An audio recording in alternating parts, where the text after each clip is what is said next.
로마서 12장 17절에서 21절까지 말씀입니다. 숯불을 그 머리에 쌓아 놓으라 라는 말씀의 제목으로 말씀 나누겠습니다. 우리 먼저 로마서 12장 17절에서 21절 우리 한 목소리로 한번 같이 봉독하겠습니다. 시작. 아무에게도 악을 악으로 갚지 말고 모든 사람 앞에서 선한 일을 도모하라. 할 수 있거든 너희로서는 모든 사람과 더불어 화목하라. 내 사랑하는 자들아, 너희가 친히 원수를 갚지 말고 하나님의 진노하심에 맡기라. 기록되었으되 원수 갚는 것이 내게 있으니 내가 갚으리라고 주께서 말씀하시니라. 내 원수가 줄이거든 먹이고 목마르거든 마시게 하라. 그리함으로 내가 숯불을 그 머리에 쌓아 놓으라. 악에게 지지 말고 선으로 악을 이기라. 아멘.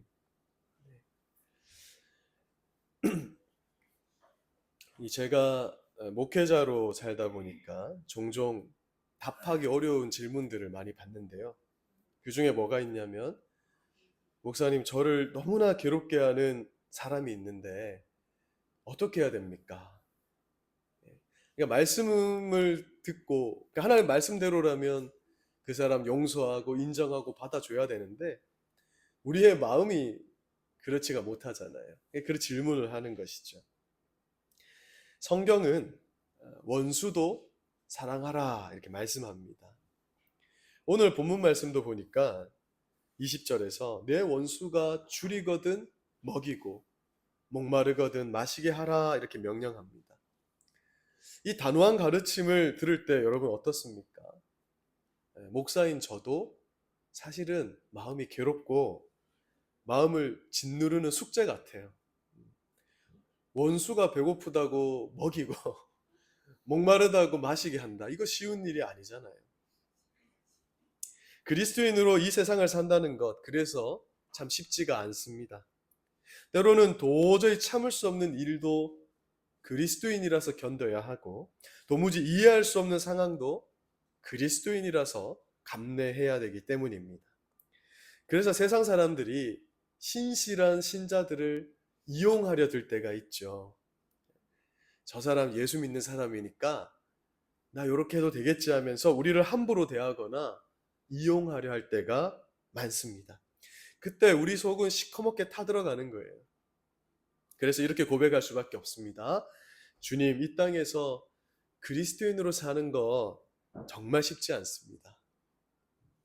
우리가 처음 예수 믿을 때는 좋은 줄로만 알고 시작을 했는데 막상 진짜 그리스도인으로 살려고 하다 보니까 만만치가 않습니다. 특히 이 세상에서 살아가려고 하니까요. 말씀은 때때로 우리가 도무지 지킬 수 없을 것만 같은 일들을 요구하실 때가 있어요. 그러나 그것이 창조주 하나님의 말씀이기 때문에 피조물인 우리 성도들은 그 음성에 순종해야 합니다. 문제는 우리 실력으로 하나님의 말씀대로 살 수 있어요, 없어요? 없다는 거죠. 여전히 우리 안에 남아있는 이 제약된 본성이 하나님의 말씀을 거부하려 합니다. 그래서 내 안에 하나님의 뜻대로 살려는 마음과 하나님 반대로 가려는 마음이 늘 싸운대요. 그래서 하물며 사도 바울도 뭐라고 말했냐면 내가 죽겠다 했어요. 오라 나는 곤고한 자로다.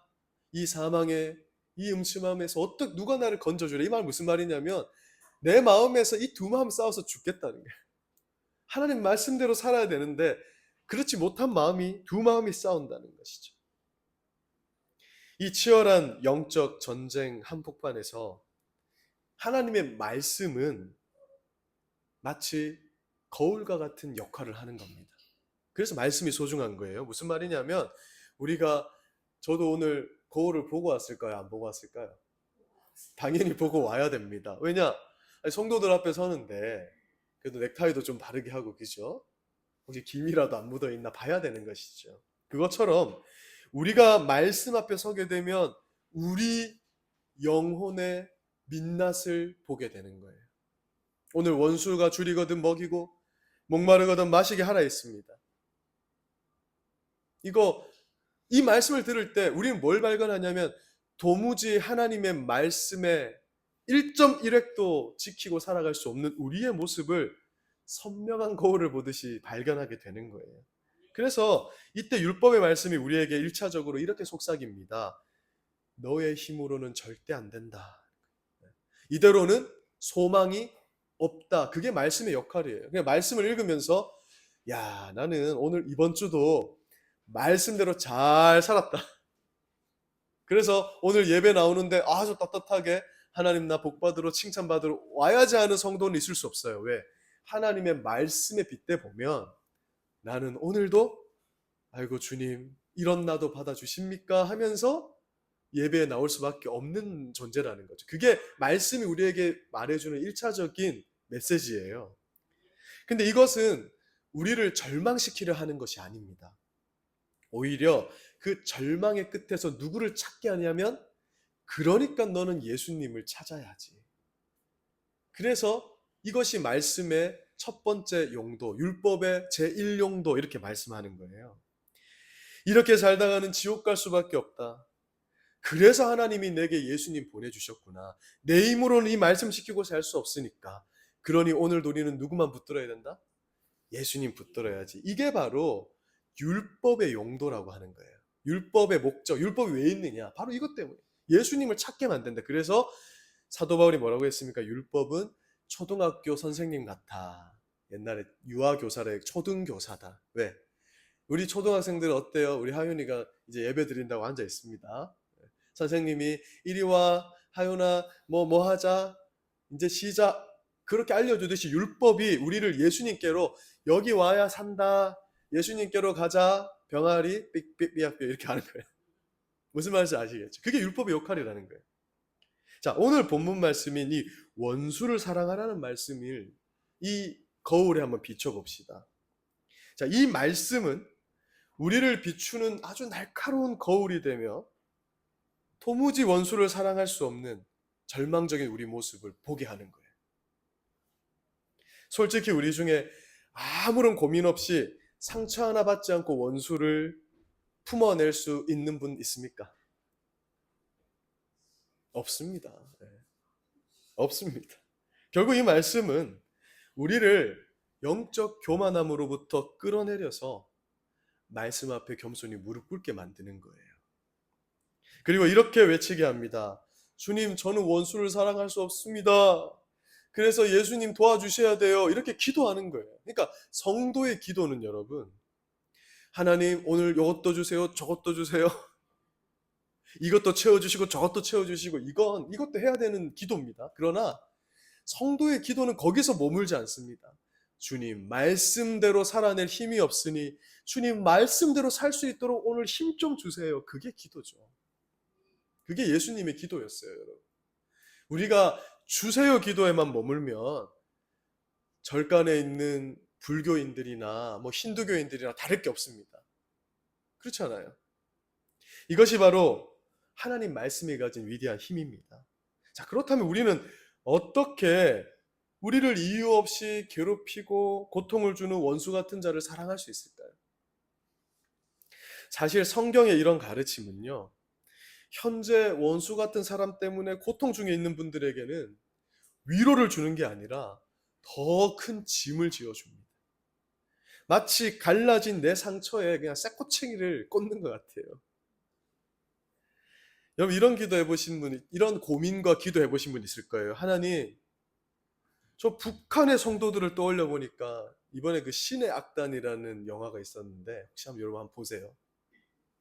아주 은혜롭더라고요. 근데 그거 보면서 저 북한의 성도가 목숨 걸고 저렇게 신앙을 지키고 있는데 저 독재자 김정은이는 항상 저하고 이름이 비슷해가지고 이분이 저렇게 그냥 악한 짓을 하는데 하나님 뭐 하십니까? 예. 그런 참된 신자라면 그런 울부짖음이 있단 말이야. 그럼 하나님 뭐 저 악인도 사랑하란 말이에요? 아니 원수도 사랑하라면서요. 그러면 김정은도 사랑해야 돼요?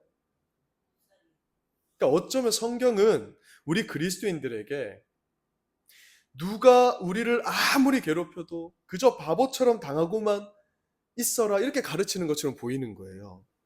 우리가 성경을 제대로 해석하지 않으면. 그러나 성경을 조금만 더 깊이 들여다보면요, 그 안에 흐르는 하나님의 그런 뜨거운 심정을 발견하게 됩니다. 하나님이 우리에게 친히 원수를 갚지 말라 이렇게 말씀하신 이유는 뭐냐면, 우리에게 참는 재주가 많아서가 아니라 우리 인간에게는 1차적으로 누군가를 심판하고 판단할 만한 자격과 권한이 없다라는 사실에 근거하는 거예요. 그래서 하지 말라는 거예요. 김정은이를 보면서 사랑해야지 이게 아닙니다. 우리가 그를 판단할 권한이 없다. 자, 로마서 12장 19절이 이렇게 선포합니다. 같이 한번 읽어보겠습니다. 시작. 내 사랑하는 자들아, 너희가 친히 원수를 갚지 말고 하나님의 진노하심에 맡기라. 기록되었으되 원수 갚는 것이 내게 있으니 내가 갚으리라고 주께서 말씀하시느니라. 아멘.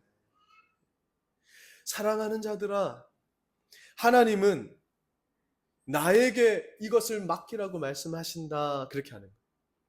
고린도전서 4장 5절에서도요. 그러므로 때가 이르기 전 주께서 오시기까지는 아무것도 판단하지 말라 합니다. 왜? 저 원수 같은 인간이 예수 믿고 구원받을 수도 있는 거잖아요. 우리는 미래를 알 수 없잖아요, 여러분.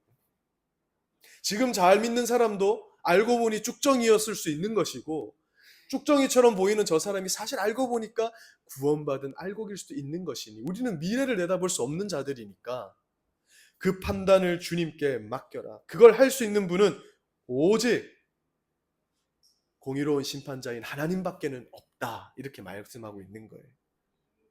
사랑하는 여러분, 기억하십시오. 어둠은요, 어두울 때는 그 실체가 다 드러나지 않아요. 언제 드러나요? 빛이 임할 때. 제가 주중에 우리 교회 오면 여러분들은 항상 불 켜있는 모습만 봐서 모르시겠지만 여기가 창문이 없으니까 어두컴컴하단 말이에요. 스위치를 탁 키면 어떻게 돼요? 어둠이 싹 적나라하게 그 어둠의 실체가 드러나는 것처럼 예수님께서 다시 오실 때 엄중한 하나님의 심판이 기다리고 있다라는 거예요. 그래서 하나님은 원수 갚는 일에 있어서 너희는 하나님의 때를 기다려라. 그런 의미를 담고 있는 것입니다. 지금 당장 마음이 조급하고 억울해서 잠을 이루지 못할 수도 있어요.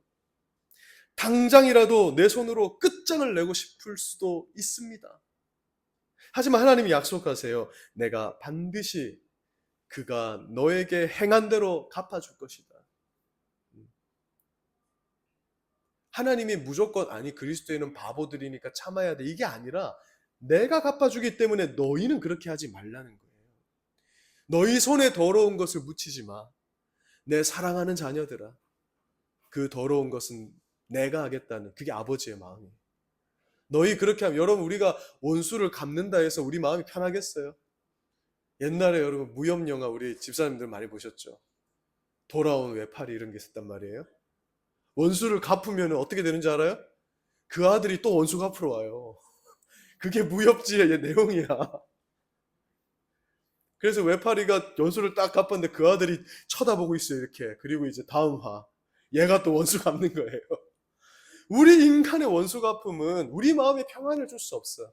내가 하겠다는 거예요. 너 그렇게 하면서 네 마음에 상처를 내고 너 자신을 깔아먹지 말라는 거죠. 아버지의 마음을 읽을 수 있어야 되는 겁니다. 그래서 바울 사도는요, 신명기 32장 36절 말씀을 인용해서 하나님이 바로 나의 억울함을 풀어주시는 최종적인 심판자가 되어주시는 것이다. 우리가 참는 것은 힘이 없어서가 아닙니다. 나보다 더 무섭고 완벽하게 공의를 집행하실 그 하나님을 믿기 때문에 우리는 참을 수 있는 거예요. 여러분 내가 한 소리 못 내서 참는 게 아니잖아.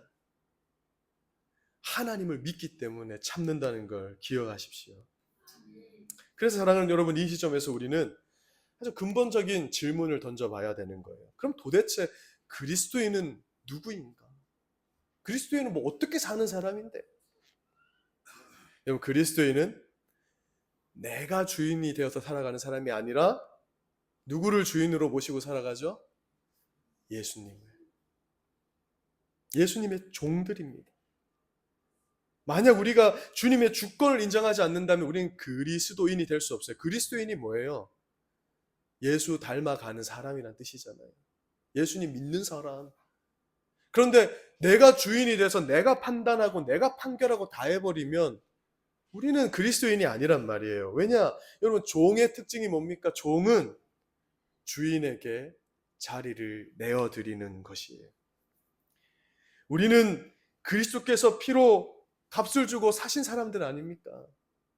그래서 마땅히 우리의 판단하라는 것도 다 누구에게 맡겨드려야 된다? 공의로운 재판장이신 예수님께 내어드려야 돼요. 그래서 로마서 12장 19절에서 친히 원수를 갚지 말고 하나님의 진노하심에 맡기라라는 이 말씀은 단순히 화를 참으라라는 수준이 아니에요. 우리가 이걸 율법적으로 읽으면 안 됩니다. 표현적으로. 원수 갚으면 안 되겠다. 이렇게 다짐하는 정도가 아니라 내 마음속에 그 들끓고 있는 정당한 분노가 있어요. 이걸 옛날 분들은 이렇게 표현했습니다. 기독교인들이. 이건 거룩한 분노다. 그게 무슨 말이냐면 목사가 여기에서 화내는 건 거룩한 분노래. 그런 말 많이 했어요. 그래가지고 제가 여러분 이렇게 살면 안 돼요. 저렇게 살면 안 돼요. 이런 거 있잖아요. 그리고 목사는 해도 된다 생각을 하는 거야. 그러나 오늘 말씀은 말하는 게 뭐냐면 그 정당해 보이는 분노조차 막 들끓잖아요. 성도들이 이렇게 살면 안 되는데 어쩔 때는 목사가 당신 그렇게 살면 안 된다고 막 분노가 일어날 수 있다면 그래서 실수하는 거예요. 목사가. 장로님 그렇게 살면 됩니까? 막 이러면. 근데 그러한 그 정당한 분노조차도 누구에게 넘겨드리는 거냐면 하나님께 넘겨드리는 것. 그것이 친히 원수를 갚지 말라는 의미 속에 담긴 거예요. 주님, 이것은 제 것이 아닙니다. 주님 처리해 주세요. 주님께 맡겨드립니다. 그렇게 비켜드리는 것이 종의 도리라는 겁니다. 여러분, 우리가 왜 그렇게 할 수 있는 자격이 없는 것이죠? 성경은 이렇게 말씀합니다. 우리는 다 똑같은 죄인들이기 때문에. 어둠이 어둠을 어찌 판단할 수 있습니까? 흙 묻은 옷을 입은 사람이 옆에 흙을 묻었다고 야, 흙 좀 털어라 하는 것만큼 어리석은 일이 없죠. 판단은 오직 흠이 없으신 하나님만이 하실 수 있는 고유의 권한이라고 성경은 계속해서 강조하고 있습니다. 불의한 죄인인 우리에게 누군가를 정죄할 자격이 없어요. 내가 얼마나 큰 죄인인지를 뼈저리게 깨닫게 되면요, 누군가를 향했던 이 손가락은 자연스럽게 뒤로 숨기게 될 겁니다. 바울 사도는 바로 이러한 성경적 원리 속에서 원수를 사랑하십시오 이렇게 선포한 거예요. 단순히 바보처럼 원수 사랑해 이게 아닌 거예요. 이 원리 속에서 내가 판단할 자격이 없음을 알고 그 권한을 하나님께 온전히 맡겨드릴 때 비로소 우리는 모든 사람과 화목할 수 있는 여유를 얻게 되는 겁니다. 그것이 바로 악에게 지지 않고 선한 일을 도모하며 살아가는 신자들의 삶의 모습이에요. 악에게 지지 않는 거예요. 자, 이제 오늘 말씀의 핵심이자 가장 난해한 구절인 로마서 12장 20절을 보겠습니다. 같이 한번 읽어볼까요? 자, 시작. 내 원수가 줄이거든 먹이고 목마르거든 마시게 하라. 그리함으로 내가 숯불을 그 머리에 쌓아 놓으라. 자, 그냥 읽으면 고개가 갸우뚱해지는 거죠. 무슨 말이에요 이게? 원수에게 먹을 것을 주고 마실 것을 주는 게 어떻게 그의 머리에 숯불을 쌓는다는 거예요. 여러분 그 고기 구워 먹을 때 그 숯불이에요. 그 숯불을 붉게 달아오른, 그래서 잠언서에 보면 핀숯이라 했는데 그 숯을 머리 위에 올려 놓는 거래요. 자, 이 수수께끼를 풀려면 바울이 이게 그냥 한 말이 아니라 잠언서를 인용한 것이거든요. 잠언 25장 21, 22절 말씀을 봐야 됩니다. 여기 보니까 네 원수가 배고파하거든 음식을 먹이고 목말라 하거든 물을 마시게 하라. 똑같죠? 그리하는 것이 뭐라고요? 핀 숯을 그 머리 위에 놓는 것과 일반이라는 건 같아. 여호와께서 내게 갚아주시리라. 이렇게 똑같은 말을 하고 있습니다. 바울 사도가 이 잠언의 지혜를 빌려와서 또 예수님이 원수를 사랑하라 하신 그 산상수훈 말씀 있죠. 그것을 구체적인 삶의 방식으로 풀어낸 게 오늘 로마서의 본문 말씀이에요. 자, 그렇다면 왜 하필 핀 숯불일까? 여기에는 놀라운 영적 비밀이 숨겨져 있습니다. 오늘 이걸 잘 기억하셔야 돼요. 자, 첫째, 같이 한번 읽어봅시다. 핀숯의 의미 첫째, 시작. 이것은 부끄러움과 회개를 일으키는 사랑의 불입니다. 아멘. 잘 들어보세요. 자, 나를 죽도록 괴롭히는 원수가 있어요. 그런데 그 사람에게 내가 오히려 사랑을 베풀 때 그 선행은 상대방의 머리, 이마, 정확하게는 이마거든요. 이마에 얹혀진 숯불처럼 그 양심을 달구기 시작한다는 거예요. 그가 나를 괴롭힙니다. 근데 나는 선행을 베풀어요. 그때마다 숯불이 하나씩 올라간대요. 그럼 어떻게 돼요? 여러분, 숯불을 이마에 올려 보신 분 있으세요? 혹시 실수로 한번 만져보신 분 있으세요? 얼마나 뜨겁겠어요, 그죠?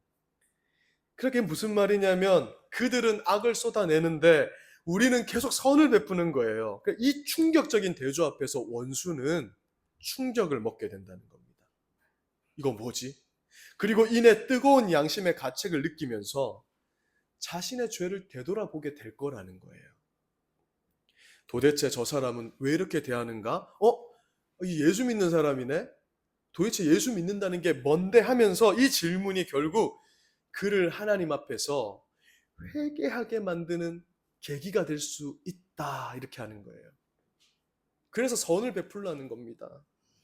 자, 둘째도 같이 한번 읽어보겠습니다. 이 핀숯의 의미, 둘째, 시작. 이 숯불은 하나님의 공의로운 심판의 불을 상징합니다. 이 불이, 이건 어디서 나온 거냐면요, 시편 140편 9절과 10절에서 나온 건데, 잘 보시면 뜨거운 숯불이 그들 위에 떨어지게 하시며, 10절에 보니까 그죠? 뜨거운 숯불이 그들 위에 떨어지게 하시며, 그 이마에 쌓았던 숯불이 언젠가는 그럼에도 불구하고 그가 돌이키지 않고 그 악을 멈추지 않으면 어떻게 된다는 겁니까? 하나님의 엄중한 심판이 그를 덮치게 될 거라고 하시는 거예요. 그러니까 이 말씀은 만약 원수가 하나님의 자녀인 우리의 선대에도 불구하고 끝까지 회개하지 않으면 어떻게 된다는 거예요? 때가 이르면 하나님의 그 엄중한 심판의 불이 임할 것이다 라는 걸 말씀하는 거예요. 그러니까 이처럼 숯불을 쌓는다는 것은 내가 직접 복수하지 않고 그를 하나님의 심판대에 맡겨드린다라는 의미를 가지고 있는 겁니다. 이런 두 가지 의미인 거예요. 사랑하는 여러분, 오늘 말씀을 통해 우리는 무엇을 깨닫게 됩니까? 그리스도인들은 세상에서 그저 당하기만 하는 바보들이 아닙니다. 바울도 자신을 때리고 감옥에 가둔 그런 부당한 대우를 받았거든요. 복음 전한다고, 그게 죄가 아닌데 사람들이 채찍질하고 감옥에 가뒀어요. 그때 당당하게 나는 로마 시민권이 있다 하면서 사회적 공의를 세웠어요. 그러니까 이것과 복수하는 것과는 여러분 이것이 구별되어야 되는 겁니다. 우리가 원수에게 사랑으로 다가가는 적극성을 띄어야 되는 것은 우리가 바보라서가 아니에요. 죄에 대해 철저하게 심판하시는 하나님의 살아계신 그 공의를 믿기 때문입니다. 내가 갚는 것보다 하나님이 더 갚으시는 것이 정확하고 무섭다는 것을 알기 때문에 우리의 심판의 칼자루를 하나님께 넘겨드리는 거예요. 그리고 우리는 대신에 사랑이라는 무기를 드는 겁니다. 예수님도 공의로운 하나님의 심판을 모두 하나님께 맡기셨잖아요. 베드로전서 2장 23절을 보니까 욕을 당하시되 맞대어 욕하지 않으셨대요. 하나님이신데. 인간에게 고난을 당하는데 위협하지도 않으셨대요. 오직 누구에게 그걸 맡기셨죠? 공의로 심판하신 하나님께 맡기셨답니다. 우리가 예수님을 닮아가는 종들이라면 우리 역시 우리 원수를 향한 진노와 판단을 주인 되신 하나님께 내어드려야 되는 줄로 믿습니다. 물론 나를 괴롭히는 사람들에게 선을 행하는 것 절대 쉽지 않아요. 왜 쉽지 않느냐면요, 그건 내 자존심을 마치 십자가에 못 박는 것과 같습니다. 스스로 거룩한 고통으로 나를 밀어넣는 일이에요. 피눈물 나는 싸움입니다. 절대 성경은 쉽다고 얘기하지 않습니다, 여러분. 헤헤, 나 막 괴롭히는데 헤헤, 괜찮아, 괜찮아. 이게 아니잖아요. 그 우리의 속이 문드러지는 고통이 있다라는 거예요. 하지만 기억하십시오. 우리가 그 고통을 감내하면서 그의 머리에 숯불을 쌓을 때 세상의 상식을 뛰어넘는 우리의 그 모습이 한 영혼을 지옥의 형벌에서 구원의 빛으로 옮길 수도 있다는 걸 기억해야 되는 거예요. 내가 이렇게 함으로써 저를 살릴 수 있다. 아무리 지독한 원수라도 자기 머리에 쌓이고 있는 그 숯불로 인해서 멸망당하는 것이 아니라 우리의 선행으로 인해서 녹여져 회개하고 하나님께로 돌아온다면 여러분 그것이야말로 복되고 참된 승리 아니겠어요? 그게 하늘의 기쁨 아니겠어요? 저 사람 저 숯불 쌌다가 잘 됐다. 지옥이나 가라. 이것이 우리가 바라는 최종적인 마음 아니잖아요. 그러니까 너는 최선을 다해서 그 원수의 이마에 숯불을 쌓으라는 거예요. 선행의 숯불을 쌓으라는 겁니다. 이 깊은 뜻을 깨달을 때 우리는 비로소 율법의 말씀에 고개를 끄덕이게 되는 것이죠. 그래. 그런 뜻이 있어서 원수도 사랑하나 하신 거구나. 하나님이 내 억울함 무시하신 것 아니구나. 그냥 두지 않고 반드시 갚아주시겠구나. 원수를 사랑하라는 그 명령 속에는 그를 구원하시고 나는 성숙시키려는 그 하나님의 놀라운 계획이 있구나. 이 믿음으로 우리는 말씀에 설득당하는 거예요, 오늘. 그래, 하나님 그렇다 하시니까 이번 주도요, 저 원수 같은 자의 머리에 숯불을 쌓으십시오. 원수는 보통 가까이 있어요. 가까이 있는 원수는 왼수라고 하는 거예요. 우리 주변에 있어요. 저 왼수 같은 자녀들, 배우자들. 근데 선행을 쌓아버리셔요. 하나님을 발견하게 될 줄로 믿습니다.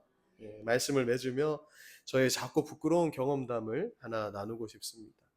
제가 청년 사역을 오래 했잖아요. 한 17년 하다가 아름다운 고백교회 오게 된 거니까. 그러다 보니까 이른바 먹튀하는 청년들을 종종 만났어요. 먹튀가 뭔지 아시죠? 먹고 튄다. 그런 말이에요. 무슨 말이냐? 제가 한 영혼이라도 전도해 보겠다고 순수한 마음으로 밥도 사주고 정성을 다하다 보면 어느 날 조심스레 돈을 좀 빌려달라는 청년들을 만나게 돼요. 제가 이번에도 그 청년들 리더 수양회를 갔었잖아요. 근데 이 학생들이 생각할 때, 이 학생이 뭐라고 했냐면, 목사님은 왜 그렇게 돈이 많아요? 이러는 거예요. 왜냐 항상 밥을 사주니까. 그러니까 요즘 이 세대들이 그런 걸 모르는 거, 이해를 못 하는 거예요. 정말 없는 재정을 깨고 우리 애들 못 먹여가면서 자기들 뭘 사주는 걸 몰라. 그래가지고 간사님들은 왜 다 부자예요? 이러고 있어. 그래서 그런지는 모르겠는데 돈을 빌려달라고 할 때가 있어요. 근데 제가 돈이 어디 있습니까? 그죠? 그래도 그 마음은 다치게 하기 싫고 또 혹시 돈 안 빌려주면 교회 떠날까 봐. 이게 사역자들의 마음이거든요. 그래서 살림을 쪼개서 빌려주면은요. 어느 순간 소식이 끊겨요.